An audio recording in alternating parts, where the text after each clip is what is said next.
खीरपुर नामक गांव में हरिया नाम का एक किसान रहता था। हरिया अपने बेटे रहीम के साथ रहता था। रहीम की माँ बचपन में ही गुजर चुकी थी। हरिया बाजार में रद्दी बेचने का काम करता था और उससे उनके खाने का जुगाड़ भी बहुत मुश्किल से हो पाता था। रहीम पढ़ाई करना चाहता था, लेकिन पैसे नहीं होने की वजह से वह पढ़ाई नहीं कर पा रहा था। रहीम इस बात से बहुत दुखी रहता था। एक दिन हरिया की बिल्कुल कमाई नहीं हुई। इस वजह से हरिया खाली हाथ घर वापस आ गया।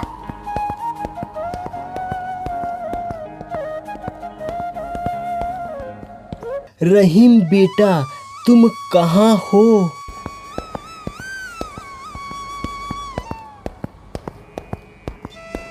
जी पिताजी, आज घर में खाने के लिए कुछ भी नहीं है। आप कुछ पैसे दे दीजिए, मैं बाजार से सामान लेकर आता हूँ। बेटा, आज पूरे दिन 1 रुपए की भी कमाई नहीं हुई। मेरे तो पैसे नहीं हैं। जाओ दुकानदार से उधार सामान ले लो, हम बाद में दे देंगे। पर पिताजी, जब मैं उसके दुकान पर उधार लेने जाता हूँ तो वह बहुत गुस्सा करता है। ठीक है, तुम दुखी ना हो बेटा, मैं लेकर आता हूँ। इतना कहकर हरिया सामान लेने दुकान पर जाता है और दुकानदार से बोलता है, अरे भैया, थोड़ा सा चावल और नमक दे दीजिए, मैं कल आपके पैसे लौटा दूंगा। नहीं, पहले पिछला हिसाब चुकता कीजिए, फिर सामान मिलेगा। ऐसा मत कीजिए भाई साहब, मैं आपके सारे पैसे लौटा दूंगा। आप आज सामान दे दीजिए, कल मैं आपके सारे पैसे लौटा दूंगा।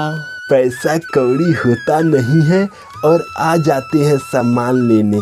ठीक है, आज दे देता हूँ, लेकिन कल मेरे पूरे पैसे चाहिए। हरिया दुकानदार की बात सोचते हुए सामान लेकर घर आ जाता है।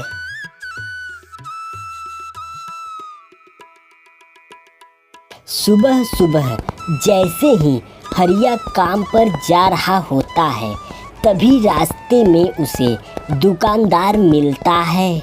कहाँ जा रहे हो हरिया? याद है ना, आज मेरे पूरे पैसे लौटाने हैं। अगर आज पैसे नहीं चुकाए तो देख लेना मैं तुम्हारा क्या करता हूँ। हाँ, याद है भाई साहब, मैं आपके पैसे चुका दूंगा। इतना कहकर हरिया काम के लिए निकल पड़ता है और बाजार जाकर रद्दी बेचने लगता है, लेकिन उसके पास कोई भी ग्राहक नहीं आता, जिस वजह से वह निराश हो जाता है और ग्राहक के आने का इंतज़ार करता है। ऐसे ही देखते देखते दोपहर हो जाती है। तभी अचानक एक बूढ़ा आदमी उसके पास आता है और बोलता है, बेटा, आज बहुत तेज धूप है। बेटा, बहुत जोर की प्यास लगी है, थोड़ा पानी मिलेगा क्या बेटा? हाँ काका, क्यों नहीं। हरिया बूढ़े आदमी को पानी देता है। बूढ़ा आदमी पानी पीने के बाद बोलता है, तुम्हारा बहुत बहुत शुक्रिया बेटा, बहुत बहुत शुक्रिया। काका, आप इतनी धूप में कहाँ जा रहे हैं? चलिए, मैं आपको आपके घर तक छोड़ देता हूँ। तभी बूढ़ा आदमी एक साधु का रूप ले लेता है और हरिया से कहता है, तुम एक बहुत ही ईमानदार और दयावान व्यक्ति हो। तुमने एक बूढ़े आदमी की मदद की, इसे देखकर मैं बहुत खुश हुआ, इसलिए मैं तुम्हें एक जादुई किताब दे रहा हूँ। तुम इसे कभी भी अपने से दूर नहीं करना। इतना कहकर वह साधु बाबा वहाँ से चले जाते हैं। साधु बाबा की वहाँ से जाने के बाद जैसे ही हरिया वह किताब खोलता है, वैसे ही किताब से एक आवाज़ आती है। मुझे तुम्हारे बारे में सब पता है। यह आवाज़ सुनकर हरिया डर जाता है। किताब से दोबारा आवाज़ आता है। डरो मत, मुझे तुम्हारी सारी परेशानियों के बारे में पता है। क्या सच में तुम्हें मेरे सारे परेशानियों के बारे में पता है? क्या सच में तुम मेरी परेशानी दूर कर सकती हो? हाँ, जैसे ही तुम इस किताब का अगला पेज पलटोगे और बताओगे कि क्या परेशानी है, वैसे ही तुम्हें तुम्हारी परेशानी का हल मिल जाएगा। हरिया ने तुरंत किताब का पेज पलटा और बोला, हे जादुई किताब, मैं दुकानदार के पैसे कैसे लौटाऊं? तुम अपने घर जाओ, वहाँ तुमको एक पुराना संदूक मिलेगा। इतना कहकर किताब अपने आप बंद हो जाता है। हरिया किताब में लिखी बातों को सोचते हुए घर पहुंचता है और संदूक को खोजने लगता है,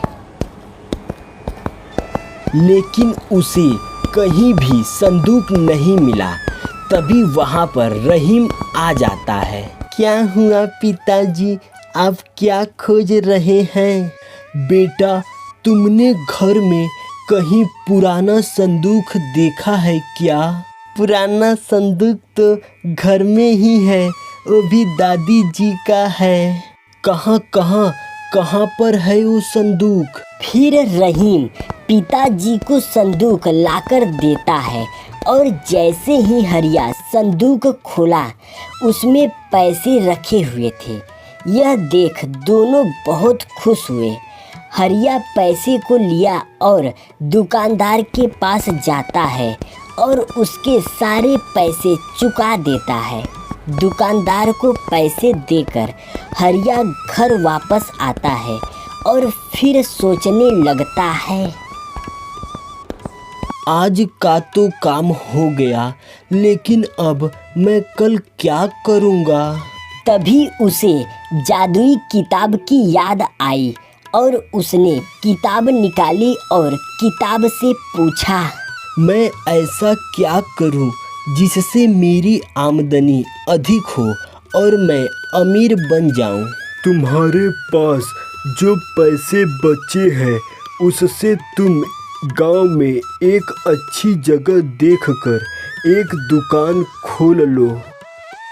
किताब की बात सुनकर हरिया गांव में अच्छी जगह देखकर एक दुकान खोल लेता है। हरिया की दुकान पर काफ़ी भीड़ लगी रहती है। देखते ही देखते हरिया बहुत अमीर बन जाता है और खुशी खुशी रहने लगता है।